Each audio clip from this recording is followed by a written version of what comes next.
My name is Mila West, and I'm 29 years old. I spent my entire life being called the ugly one by my own parents. The afterthought, the backup plan, the daughter they never bothered to invest in. 6 months ago, my sister Serena got married. My parents spent $85,000 on her wedding. The dress alone cost $15,000. When I mentioned that Daniel and I were also planning to get married, my mother looked at me like I'd told a joke. "Honey," she said, "do you really think anyone would come? Serena is the pretty one. We have to invest wisely."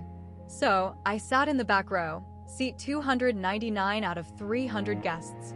I didn't expect anything to change that day.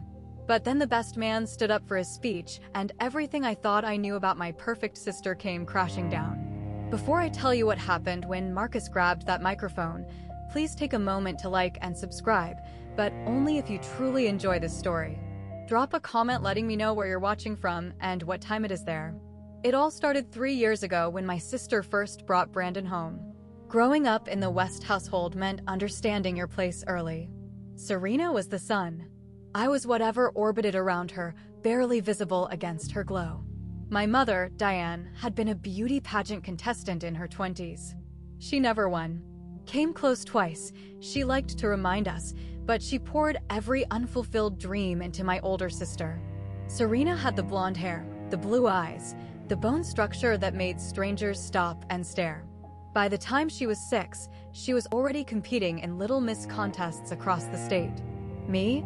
I had brown hair, brown eyes, a face my mother once described as pleasant enough. "You're pretty in your own way," she'd tell me, smoothing down my hair while her eyes drifted towards Serena, practicing her wave in the mirror. Not everyone needs to be beautiful. I learned to disappear. While Serena accumulated trophies and sashes, I accumulated books. While my mother drove her to pageants every weekend, I walked myself to the library. When I made the honor roll in 8th grade, no one came to the ceremony. They were at Serena's regional competition. "We'll celebrate when you get home," Dad promised over the phone. They forgot. I found our family photo albums once tucked in the hall closet. 47 pages dedicated to Serena.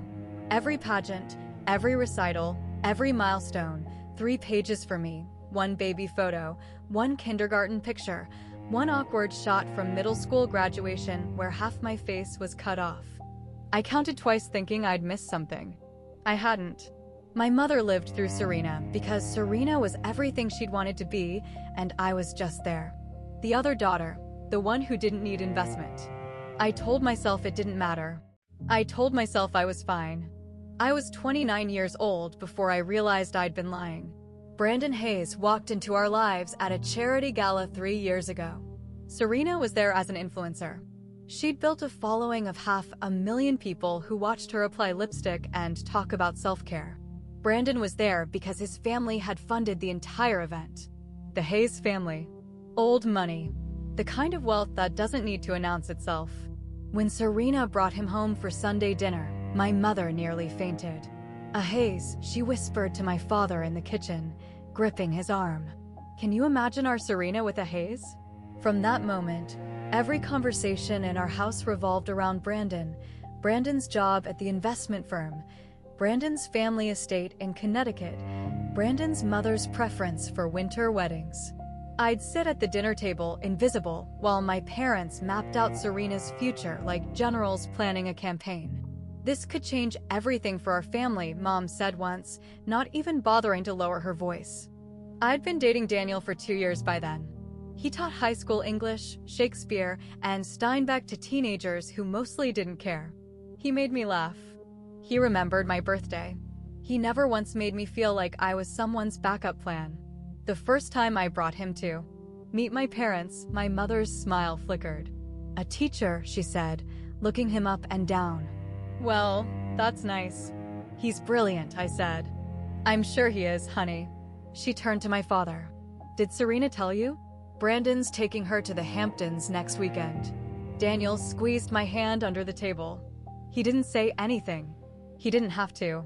That night driving home, he asked me why I kept trying. I didn't have a good answer. I still don't.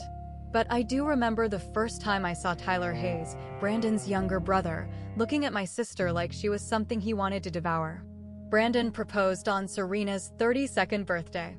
A 3-carat diamond, a rooftop in Manhattan, a photographer hiding behind a potted plant to capture her surprised face for Instagram. The engagement announcement came with a budget that made my head spin. $85,000. My mother announced at dinner, beaming like she'd won the lottery. The venue alone is $40,000, but the Hayes family knows the owner. We're getting a discount. $85,000 for one day for flowers that would wilt and cake that would be eaten and a dress that would hang in a closet forever. I'd been engaged to Daniel for 3 months by then. He'd proposed quietly in our apartment with his grandmother's ring and a speech he'd practiced so many times he still stumbled over the words. I said yes before he finished. I hadn't told my parents. I was waiting for the right moment. That night I thought maybe the moment had come. Daniel and I are engaged too, I said when my mother paused for breath. We're thinking of a small ceremony. Maybe next spring. The silence was worse than any words could have been. My mother set down her wine glass. Mila, honey, that's sweet. We could do something in the backyard, I continued. Nothing fancy, just family and close friends. Sweetheart, Mom's voice was gentle, the way you'd talk to a child who didn't understand. Do you really think anyone would come? I mean, compared to Serena's wedding. She didn't finish. She didn't have to. We have to invest wisely, she said. Serena is the pretty one. This wedding could open doors for the whole family. My father said nothing. He stared at his plate like the mashed potatoes held the secrets of the universe. His silence hurt more than her words. I should have walked away then, I told Daniel that night. I should have been done. But I wasn't because the engagement party was in 2 weeks. And that's when everything started to unravel. The Hayes estate looked like something from a magazine. White columns, manicured hedges, waiters gliding through the crowd with champagne flutes that probably cost more than my monthly rent. I went alone. Daniel wasn't invited. Limited space, Serena had explained, not quite meeting my eyes. Family only. You understand? I understood perfectly. The engagement party was a parade of people I didn't know. Brandon's college friends, his parents' business associates, distant relatives with last names that appeared on buildings. I drifted through the crowd like a ghost, smiling when smiled at, nodding when nodded to. That's when I first really noticed Tyler. Brandon's younger brother was 28, a fitness trainer with the kind of body that belonged on a billboard. He had the same dark hair as Brandon, the same strong jaw, but there was something sharper in his eyes, something hungry. I watched him watching Serena across the room. She was holding court near the champagne fountain, laughing at something a guest had said. Tyler's gaze never left her. When she glanced his way, something passed between them. Quick, electric, gone before I could name it. I shook it off. I was being paranoid, sensitive, jealous, probably, though I hated to admit it. Beautiful party, isn't it? I turned to find an older man beside me, camera hanging from his neck. He had kind eyes and gray hair that curled at his temples. Robert Hayes, he said, extending his hand. Brandon's uncle. I'm the unofficial family photographer. Mila, Serena's sister. His smile was warm. The one she never talks about. I laughed, surprised. That obvious? I noticed things. He tapped his camera. Occupational hazard. Amazing what a zoom lens can capture these days. Every moment, even the ones people think nobody sees. He wandered off to photograph the happy couple. I didn't think much of it then. I should have. Daniel was waiting up when I got home. One look at my face, and he pulled me onto the couch, wrapping his arms around me like he could shield me from my own family. You don't have to keep doing this, he said quietly. Doing what? Trying with them. He pulled back to look at me. Mila, I've watched them treat you like an afterthought for 2 years. Every dinner, every holiday. You deserve better. They're my family. Family doesn't make you feel like this. I wanted to argue. I wanted to defend them the way I always did. They're not that bad. They don't mean it. It's just how they are. But the words stuck in my throat. I keep hoping, I said finally, that one day they'll see me, really see me, the way they see Serena. And if they never do, The question hung between us, heavy and unanswerable. I thought about what I stood to lose if I kept silent. My self-respect, certainly. My relationship with Daniel, because how long could he watch me be treated like this before he stopped respecting me too? My chance at peace, at building a life that wasn't shadowed by my sister's glow. Daniel proposed 3 months ago, I said suddenly. I haven't told them. I've been scared to tell them because I knew they would make me feel like it didn't matter, like I don't matter. He was quiet for a long moment. You matter to me, he said. You will always be my first choice.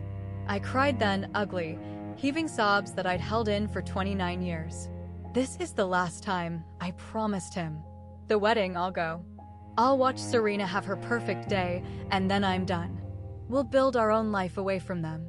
3 months until the wedding, 3 months to endure. But fate, as it turned out, had other plans. The bridal shower was held at a boutique hotel downtown. 20 of Serena's closest friends, influencers, socialites, women with perfect hair and sharper smiles.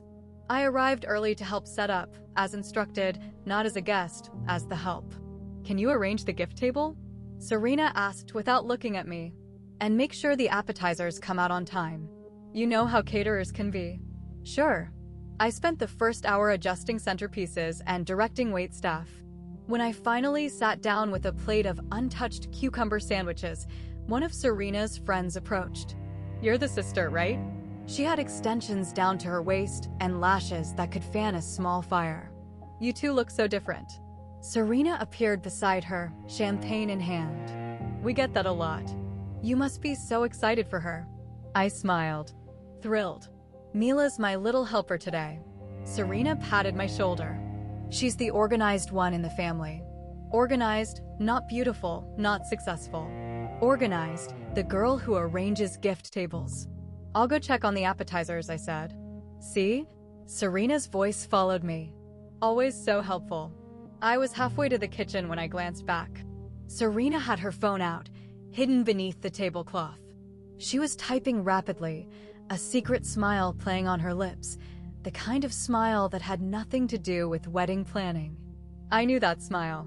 I'd worn it myself in the early days with Daniel when every text from him felt like a gift. But Brandon was across town at his bachelor party. So, who was making the bride smile like that? I pushed the thought away. I was being paranoid, seeing problems where there were none. But that night, I couldn't sleep. And 3 days later, Marcus Reed called. The call came on a Tuesday afternoon.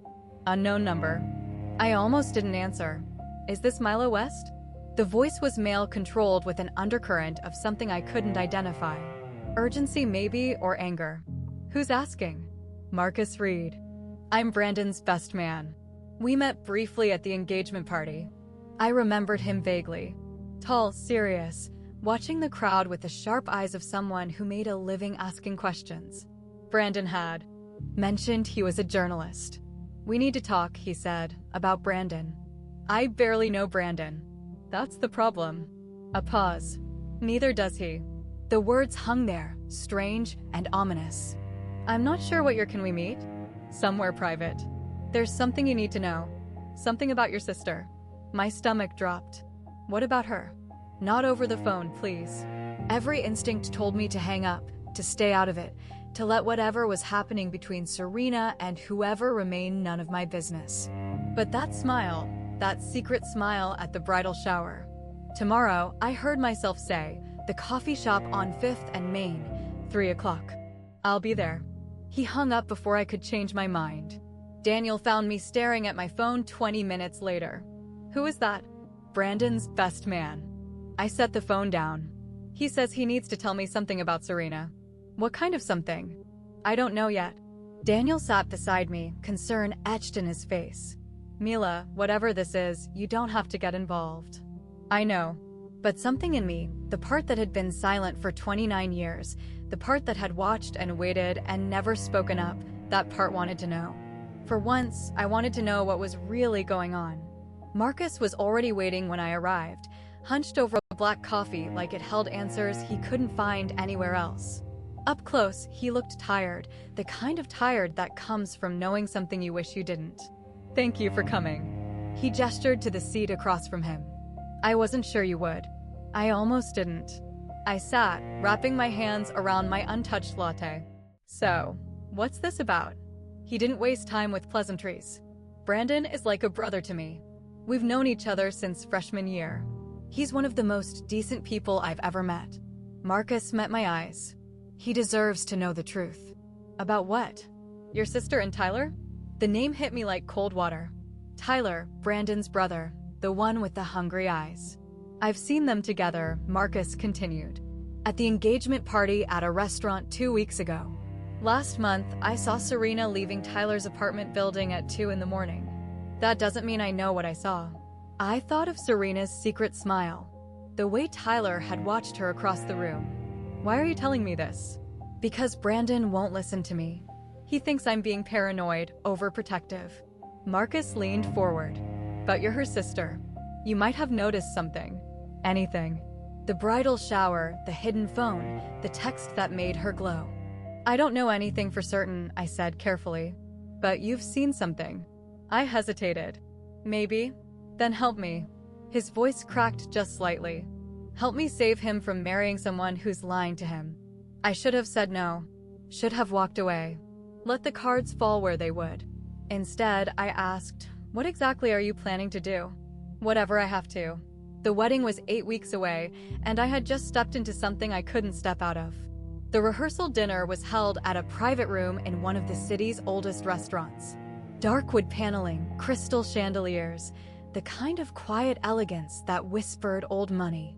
I sat at the far end of the table between two of Brandon's elderly aunts, who kept forgetting my name.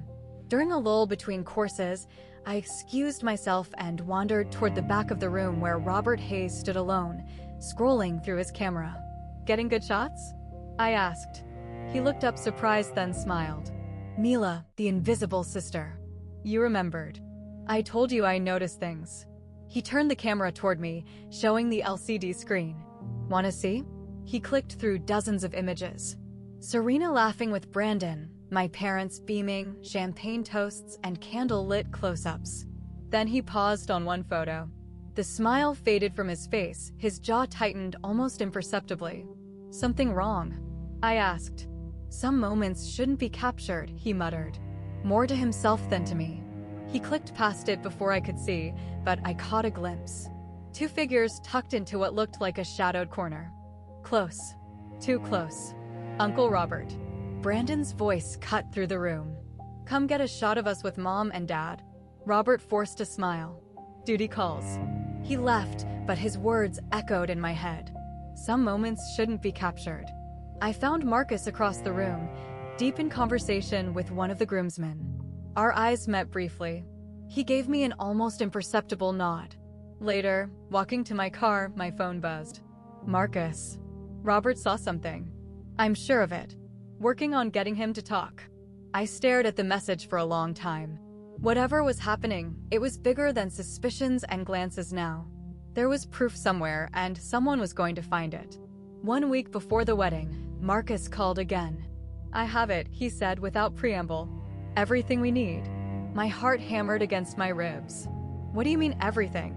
Robert came through. There's a video from the engagement party, and I have screenshots of text messages between Serena and Tyler. Months of them. It's bad, Mila. I sank onto my couch. The phone pressed hard against my ear. How did you get the messages? Tyler's ex-girlfriend.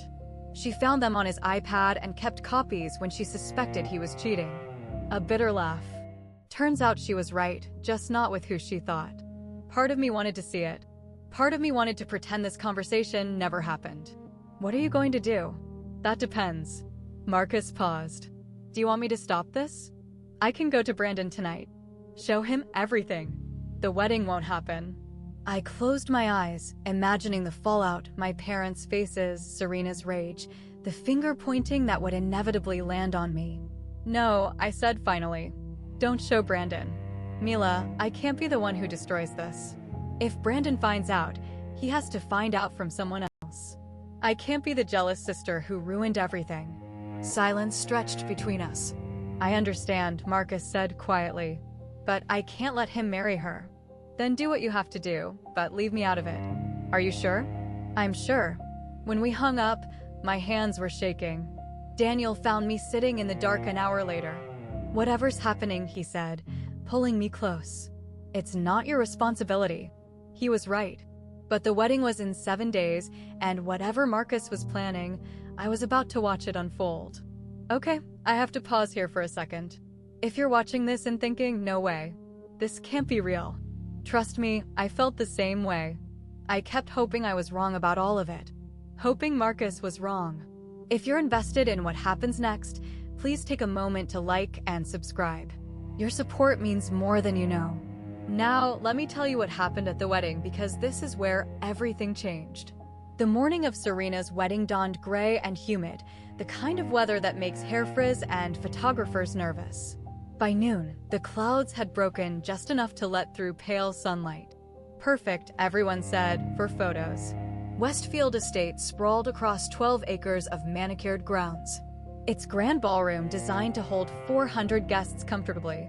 Today, it would host 300 people who had come to witness the union of Serena West and Brandon Hayes. I came alone. Daniel had offered to drive me, to wait in the parking lot, to be there when I needed to leave. But his name wasn't on any invitation. Limited space, Serena had explained again, her voice tight with insincerity. My boyfriend of 2 years, not worth a folding chair. I found my seat at the back of the ballroom, almost against the wall. Row 15, seat 23. 299 out of 300 guests. I could have laughed if it didn't sting so much. The room filled slowly. Women in designer dresses, men in tailored suits, the subtle competition of wealth on full display. I recognized almost no one. Then I saw Marcus. He stood at the front with the other groomsmen, adjusting his binaire. He looked calm, too calm, like a man who had already made peace with what he was about to do. Our eyes met across the sea of guests. He nodded once almost imperceptibly. My stomach tightened. Tyler stood in line with the groomsmen, too. Third from the left. Even from here, I could see the sheen of sweat on his forehead. His tie looked too tight.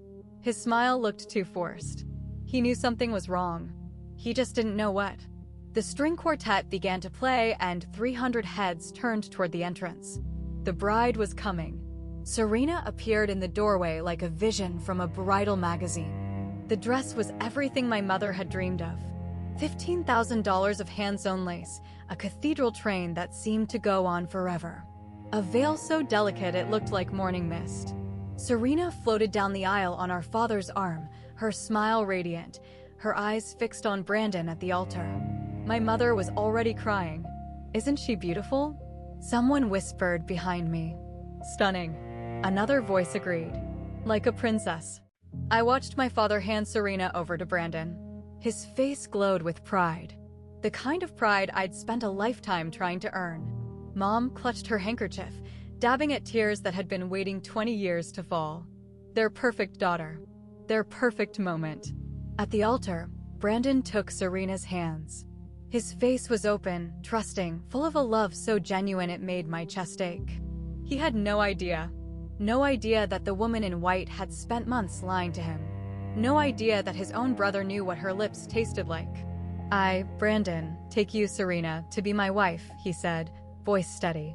"To have and to hold from this day forward. To be honest and faithful honest. Faithful." The irony wasn't lost on me. Serena repeated her vows without a tremor, without a flicker of guilt. She was good. She had always been good at performing. "I now pronounce you husband and wife." The crowd erupted in applause. 300 people celebrating a lie. I clapped too. What else could I do? But as the newlyweds swept back up the aisle, I caught Tyler's expression, white as paper, sweating through his expensive suit. Whatever was coming, he felt it too. We all did. We just didn't know how close it was. The reception was held in the grand ballroom, transformed into a wonderland of white roses and candlelight. Crystal chandeliers cast soft prisms across the dance floor where Serena and Brandon swayed through their first dance. I sat at a table near the back with guests I didn't know. Nobody introduced themselves. Nobody asked my name. Then my mother took the microphone. "I want to say a few words about my beautiful daughter." The room quieted. Diane West stood at the center of attention, exactly where she'd always wanted to be. Serena has been my pride and joy since the moment she was born. I knew she was special. I knew she was destined for great things. Mom's voice cracked with rehearsed emotion. And now seeing her with Brandon, I know all my dreams for her have come true. The guests murmured approval. My father beamed. And of course, Mom continued, scanning the room. My other daughter is here somewhere. Mila, wave from wherever you are. 299 faces turned, searching. A few people chuckled when they couldn't find me. I didn't wave. Well, she's shy. Mom laughed it off.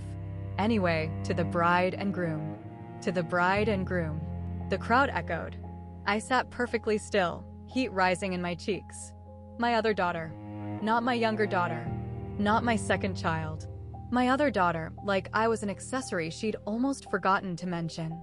At the head table, Marcus checked something beneath his napkin, a laptop case partially hidden, a USB drive in his palm.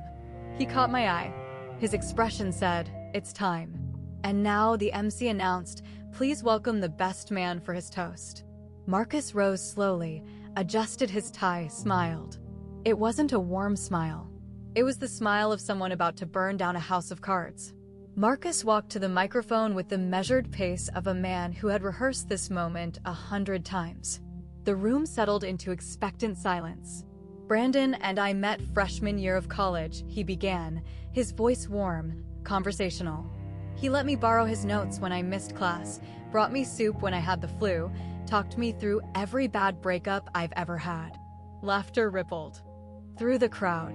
Brandon grinned, raising his champagne glass. He's the most loyal person I know, the most honest. The kind of man who believes everyone deserves the truth, no matter how hard it is to hear. Something shifted in Marcus' tone. Subtle, but I caught it. A slight hardening at the edges. Brandon once told me that trust is the foundation of any relationship. That without honesty, love means nothing. Marcus paused. I've always admired that about him. The room was still smiling, still nodding along. But at the head table, Serena's hand had frozen halfway to her water glass. That's why, Marcus continued. I think Brandon deserves the truth always. Brandon laughed nervously. Getting a little serious there, buddy. I am serious. Marcus' eyes locked onto the groom's dead serious silence. The string quartet had stopped playing. Waiters paused mid-step. 300 people held their breath without knowing why.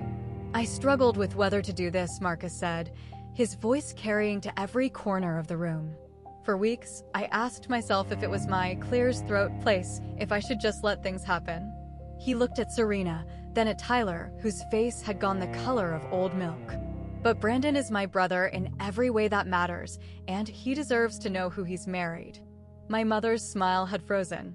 My father's champagne glass hung suspended in midair. Before I finish, Marcus said, I think everyone deserves to see what true love looks like. The massive screen behind the head table flickered to life. At first, I thought it was part of the planned slideshow. Photos of Brandon and Serena, their love story and pictures. But then the image sharpened and the room went cold. It was the engagement party. The corner of the Hayes estate garden partially hidden by hedges. Two figures pressed together in the shadows. A woman in a champagne dress. A man with dark hair. Serena and Tyler kissing like they'd done it 1,000 times before. Gasps rippled through the crowd like a wave. Someone dropped a champagne glass. It shattered on the marble floor. The sound absurdly loud in the stunned silence. What is this? Brandon's voice came out strangled, unrecognizing. The video changed. Screenshots now, text messages enlarged for all 300 guests to read. Tyler, I can't stop thinking about last night. Serena, me neither. When can I see you again? Tyler, this is crazy. He's my brother. Serena, he doesn't have to know. No one has to know. The messages continued. Dates spanning months. Details that left nothing to imagination. Serena screamed, turn it off. Turn it off. But Marcus didn't move toward the laptop. Neither did the tech crew, frozen in shock. Brandon. Marcus' voice cut through the chaos. I'm sorry. I'm so sorry you had to find out this way. But I couldn't let you live a lie. Brandon stood slowly.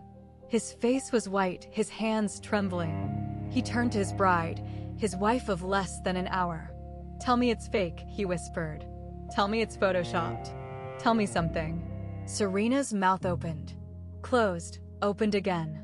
No words came, and in that silence, 300 guests understood exactly what they were witnessing. The perfect wedding had become the perfect nightmare. The ballroom erupted into chaos. Brandon lunged across the table toward Tyler. Champagne glasses flew. Flower arrangements scattered. It took 3 groomsmen to hold him back. And even then, his fist connected with Tyler's jaw hard enough to send him sprawling. "My own brother." Brandon's voice broke, raw with betrayal. "My own brother." Tyler scrambled backward, hands raised. "Brandon, listen to me. It didn't mean anything. Months? There are months of messages." Serena threw herself between them, mascara streaming down her face. "Brandon, please. Please, just let me explain. It was a mistake. One terrible mistake." Brandon shoved past her like she wasn't there. "Don't touch me. Don't you ever touch me again." "Brandon, we've been married for 45 minutes. His laugh was hollow, broken. 45 minutes, and I already wanted divorce. Guests were streaming toward the exits. Some watched in horrified fascination. Phones raised to capture the wreckage. Others fled like the building was on fire. Mrs. Hayes, Brandon's mother, had collapsed into a chair, her husband frantically fanning her face. She kept whispering, "No, no, no," like a prayer that had already gone unanswered. Tyler stumbled to his feet, blood dripping from his lip. "Brandon, I'm sorry. I'm so sorry. Get out." Brandon's voice was deadly quiet now. "Get out before I do something we'll both regret." 2 of the groomsmen escorted Tyler toward the back exit. He didn't resist. He didn't look back. And Serena, perfect, beautiful Serena, stood alone at the center of her $15,000 dress, watching everything she'd built crumble around her. For a moment, just a moment, I almost felt sorry for her. Then I remembered every cruel word, every dismissive glance, every time she'd made me feel like nothing. The moment passed. In the chaos, I had almost forgotten about my parents. I found them near the head table, frozen like statues in a hurricane.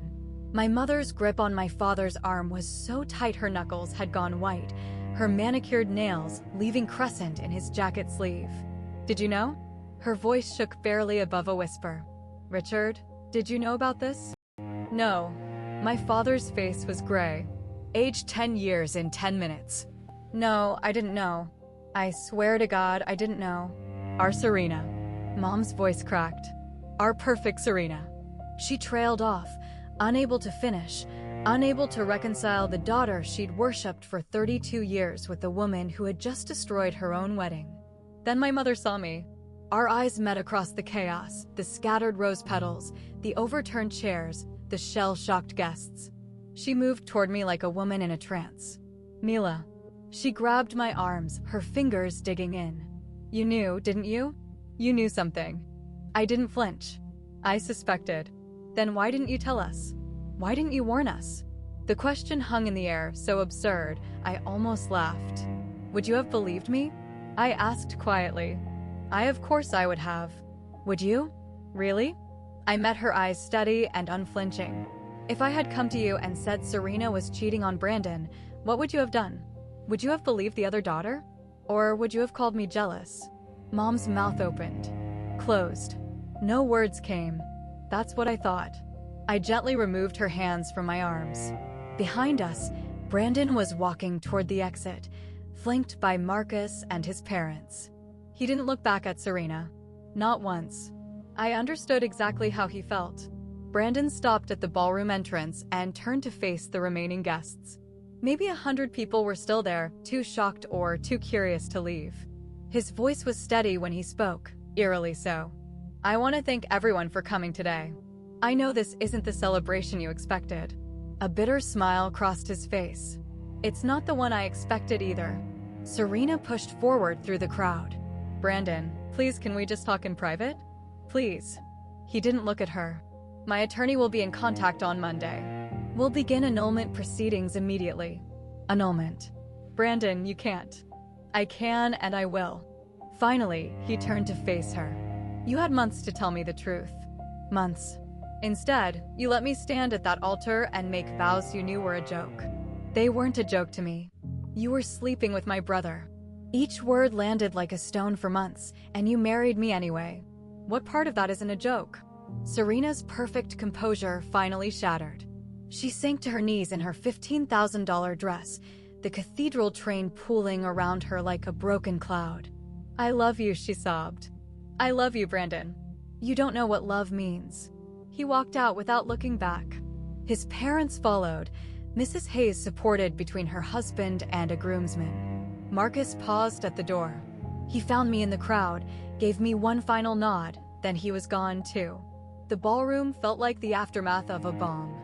Flowers trampled underfoot, chairs overturned, a wedding cake sitting untouched, its little bride and groom topper mocking what might have been, and Serena still kneeling on the floor, surrounded by everything she'd destroyed.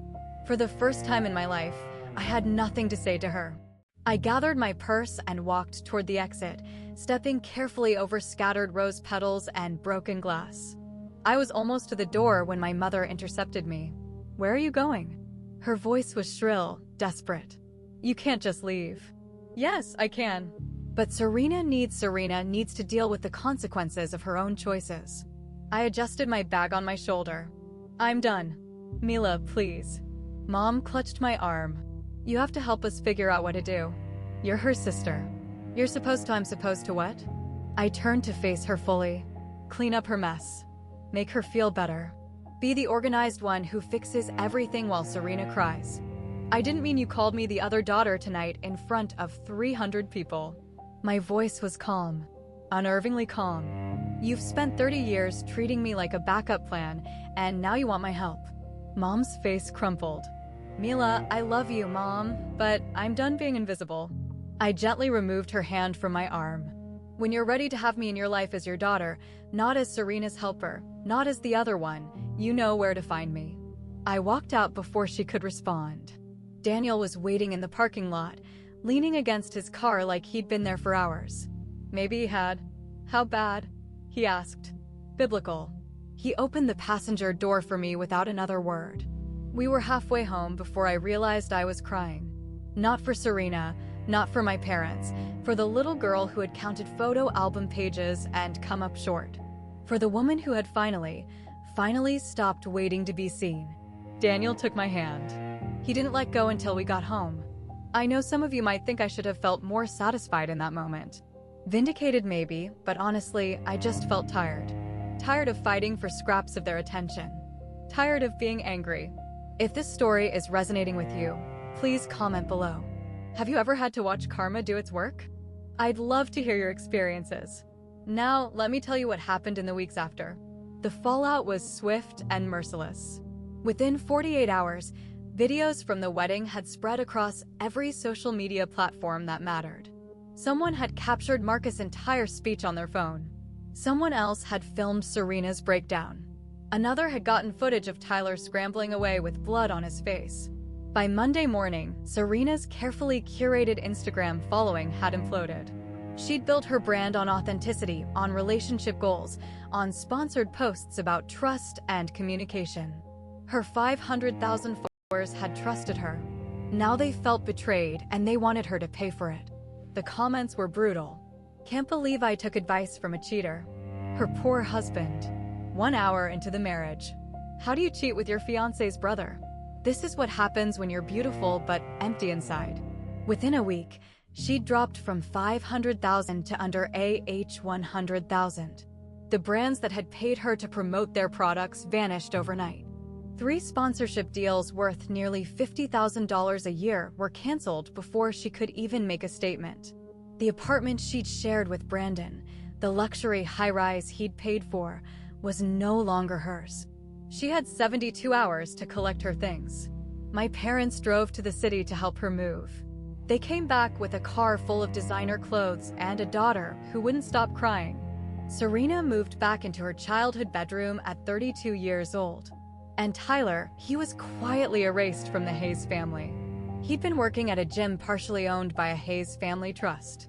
That ended immediately. Last I heard, he'd moved to Arizona. Fresh start, new name on his social profiles. The Pretty One and the Golden Brother. Look how far they'd fallen. 2 weeks after the wedding, my mother called. I almost didn't answer, but something in me, the part that had never fully given up hope, made me accept. Mila. Her voice sounded different, smaller. I need to talk to you. About what? A long pause. I've been doing a lot of thinking about Serena. About everything. I waited. I didn't see it. She continued, her voice breaking. All those years I didn't see who she really was. I was so focused on her beauty, her success, her potential. I missed everything that mattered. Mom, let me finish. A shaky breath. I'm sorry I didn't see the real Serena. I'm sorry I trusted her when I shouldn't have.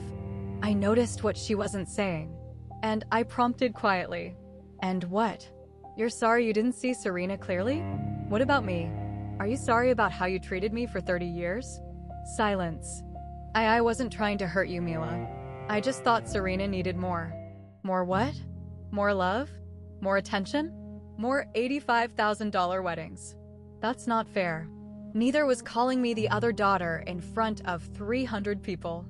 I heard her crying on the other end of the line. Part of me wanted to comfort her. A bigger part refused. When you're ready to apologize for how you treated me, not just for trusting Serena, call me back. I hung up. 3 hours later, a text from my father. I'm sorry for everything. Not just this. It wasn't enough. But it was the first time he'd ever acknowledged it. Maybe there was hope. Maybe not. Either way, I wasn't going to wait around anymore to find out. I had my own life to build. Daniel and I set a date. Not a venue like Westfield Estate. Not a guest list of 300 strangers. Not a $15,000 dress or a champagne fountain or a string quartet. Just a backyard, a minister, 30 people who actually loved us. Are you sure about this? Daniel asked, watching me address invitations at our kitchen table. We could do something bigger. A restaurant, maybe a park. I'm sure I sealed another envelope. I spent my whole life watching my parents pour everything into Serena's perfect moments. I don't need perfect, I need real. He kissed my forehead. Have I mentioned I love you once or twice? Well, here it is again. Work was going well, too. The event planning company I'd given 6 years of my life to finally recognized what I could do.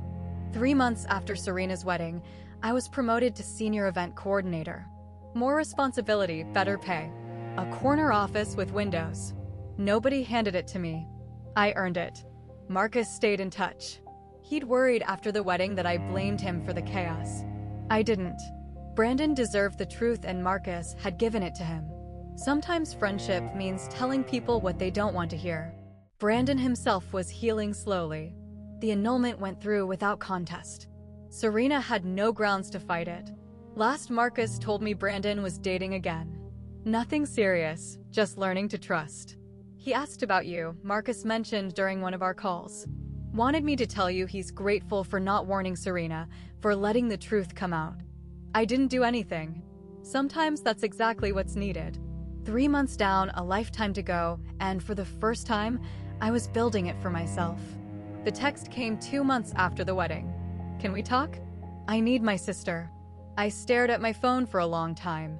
Daniel was grading papers at the kitchen table, glasses sliding down his nose, red pen in hand, normal, quiet, safe. Serena, I said. He looked up. What does she want to talk? Do you want to? Did I? I'd spent 2 months in blissful silence. No family drama, no comparisons, no feeling like I wasn't enough. Part of me wanted to keep it that way forever. But another part, the part that still remembered braiding Serena's hair when we were little, sharing secrets under blankets, being sisters before we were rivals, that part wasn't ready to let go completely.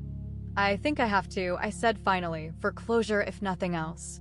I texted back, coffee? Saturday? Public place. No parents. Her response came immediately. Thank you. Thank you so much. Saturday arrived gray and drizzling. I got to the cafe first, ordered a latte, chose a table near the window where I could watch the rain. Serena appeared 10 minutes late, which was on time for her. But the woman who walked through the door wasn't the sister I remembered. She looked thinner, paler. The blonde hair that had always been perfectly styled hung limp around her face. No makeup, no designer clothes, just jeans and a sweater that had seen better days. She slid into the seat across from me, hands wrapped around her untouched coffee like it was a lifeline. "Thank you for meeting me. Don't thank me yet." I kept my voice even. "I haven't decided what I'm willing to give you." She flinched, but she nodded. "I deserve that," she said quietly. We sat there, two strangers who used to be sisters, with everything and nothing between us. "I messed up." Serena's voice was barely above a whisper. "I know I messed up." "Yes, you did." "The thing with Tyler, it started before the engagement." "I know that doesn't make it better, but I want you to understand." I was scared. Brandon was so perfect, and I was terrified I wasn't enough for him. "So you slept with his brother?" She winced. "I'm not asking you to understand. I want you to know I'm sorry for the affair. For everything." I leaned back in my chair studying her. The woman in front of me looked broken. Genuinely, thoroughly broken. Part of me wanted to reach across the table and hug her. A bigger part remembered every cruel word she'd ever spoken. "Are you sorry for the affair?" I asked carefully. "Or are you sorry for how you treated me for 29 years? Serena blinked. "What do you mean?" "I mean you called me the organized one in front of your friends like it was an insult. I mean you let Mom spend my entire childhood comparing us. I mean you stood by while they called you the pretty one and treated me like I didn't exist." "I didn't. I never asked them to. But you didn't stop them either, did you?" Silence. "No," she admitted finally. "I didn't." We sat there, the weight of 30 years pressing down on the table between us. "I can forgive the affair," I said slowly. "That was between you and Brandon. It wasn't my business. But I can't forget how you and Mom and Dad made me feel my whole life. I'm not ready to pretend it didn't happen." Serena's eyes filled with tears. "What do you want from me?" "I want you to see me. Really see me for once in our lives." She didn't have an answer. Neither did I. I called my parents the week before my wedding. Mom answered on the second ring. "Mila." Her voice was cautious, hopeful, the voice of someone waiting for permission to come back into your life. "I'm getting married," I said. "Saturday, 3 o'clock. "Oh, honey, let me finish." I took a breath. "It's going to be small. 30 people, Daniel's parents' backyard." Silence. "You're invited," I continued. "Both of you, but I need you to understand something first." "Anything." "If you come as my parents, not as Serena's parents who happen to have another daughter. Not as people who wish they'd invested in someone else, as my parents. Can you do that?" More silence. I heard my father's voice in the background asking what I'd said. "Richard," my mother said quietly. "Mila's getting married." A rustling sound. Then my father's voice closer. "We'll be there, sweetheart. Whatever you need." "I need you to see me," I said. "That's all I've ever needed."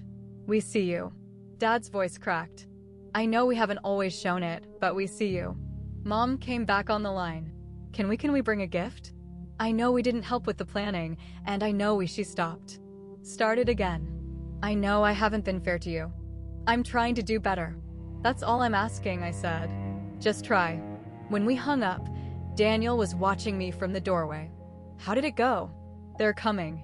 I smiled, surprised to find it was genuine. "They're actually coming." "How do you feel?" I thought about it, hopeful, terrified, but mostly just ready. He crossed the room and pulled me into his arms. "You're going to be a beautiful bride," he said. "I'm going to be a real one." "That's better." The day I married Daniel, it rained. Not a polite drizzle like Serena's wedding day. A full downpour that turned the backyard into a muddy mess and forced all 35 of us under a rented tent that had definitely seen better days. It was perfect. My dress cost $300 from a vintage shop downtown. My flowers were wildflowers Daniel had picked from a field near his parents' house. The minister was a family friend who kept mixing up his notes and making us laugh. And I was so happy. My parents sat in the second row, not the first, which belonged to Daniel's parents, the people who had welcomed me into their family without conditions or comparisons. But they were there. Mom cried through the whole ceremony. Dad kept clearing his throat and blinking hard. For once, I think they were crying for me. Marcus came, bringing Brandon along. He looked good, lighter than he had at his own disastrous wedding, like he'd finally set down something heavy. He hugged me before the ceremony. "Thank you," he said simply. For what? For not being like her. Serena wasn't there. I hadn't invited her. We weren't ready for that. Not yet. But she'd sent flowers and a card. "I hope this is the first day of your happily ever after. You deserve it." It wasn't forgiveness, but maybe it was a start. When Daniel and I said our vows, I didn't think about the venue that wasn't Westfield Estate or the dress that wasn't designer. I thought about 35 people who showed up in the rain because they loved us. "I choose you," Daniel said. Today and every day after I was crying too hard to respond properly, but I think he understood. Sometimes people ask me if I hate my parents, if I hate Serena. The answer is more complicated than yes or no. I spent 29 years waiting to be seen. Waiting for my mother to look at me the way she looked at my sister. Waiting for my father to speak up just once and say I was enough. Waiting for Serena to acknowledge that she'd been given everything I'd been denied. Here's snorts, what I've learned. Waiting for other people to validate you is a losing game. You can spend your whole life performing for an audience that's looking at someone else. Or you can build your own stage. My relationship with my parents is still a work in progress. We have dinner once a month now. They ask about my job, my marriage, my life. It's awkward sometimes, but they're trying. And for the first time, that feels like enough. Serena and I text occasionally. Nothing deep, just checking in. The tentative small talk of people rebuilding something from rubble. Maybe we'll never be close. Maybe that's okay. Some wounds heal differently than others. But here's the thing I want you to take from this story. If you take anything at all, your worth isn't determined by who loves you most. Setting boundaries isn't selfish. It's survival. And sometimes the best revenge isn't revenge at all. It's just living well. If you're someone's other daughter, someone's backup plan, someone's afterthought, know that you deserve to be someone's first choice. Not because you're the prettiest or the most successful or the most connected, just because you're you. I was always visible. They just chose not to look. Now I'm building a life with people who see me clearly. And honestly, that's worth more than any $85,000 wedding. And that's my story. If you made it this far, thank you for listening. I know it was a long one, but it took me 29 years to tell it. If this resonated with you, please hit that like button and subscribe for more stories. Drop a comment below. What would you have done differently? And if you want more family drama stories, check out the links in the description. Take care of yourselves and remember you deserve to be someone's first choice.